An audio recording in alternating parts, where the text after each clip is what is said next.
Gumapang ako sa ilalim ng tangke para magtago sa mga naglalakad sa likod ko. Nang malapit na akong gumapang palabas sa harapan, mas maraming naglalakad ang humarang sa daraanan ko. At ang mga nasa zombies ay gumapang na papasok. Tiningnan ko ang baril ko, isang bala na lang ang natitira. Kaya itinutok ko ito sa aking sarili bago ko pa mahila ang gatilyo.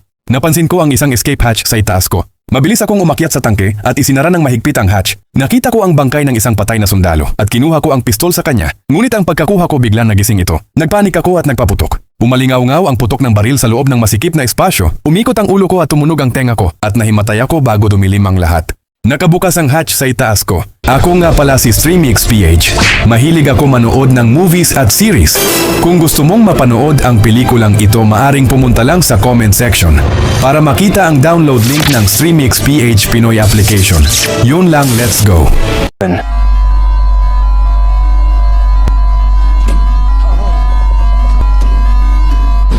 Pinilit kong lumabas ng tangke.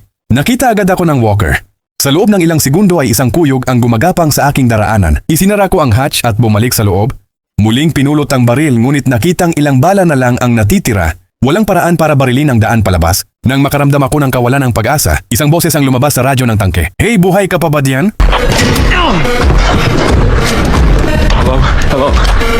There you are. Akala ko nag-i-imagine ako ng mga bagay-bagay. Sinabi sa akin ng estranghero na ang mga naglalakad sa labas ay busy sa pagkain ng kabayo. Ilan lang ang nasa itaas. Ito ang aking pagkakataon. Muli kong tiningnan ang aking bala at nakita ko ang isang granada sa sundalo. Kinuha ko ang pala at huminga ng malalim. Pagkatapos ay umakyat sa tangke. Sinugod ako ng isang walker. Malakas kong inindayog ang pala at tumalon mula sa tangke. Binaril ko ang sinumang walker na masyadong malapit. Hanggang sa tuluyan ko nang nakita ang lalaking gumabay sa akin. Sinundan ko siya sa kalsada. Umakyat ako ng hagdan at sumunod naman siya kaagad.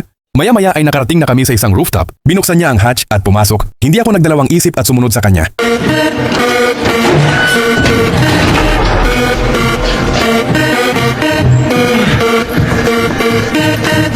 Lumipat kami sa isang kwarto. Itinulak ang isang pinto at sinundan ang isang panlabas na hagdanan pababa. Ngunit nang makarating kami sa baba, dalawang walker ang lumitaw sa unahan at napaatras kami sa takot.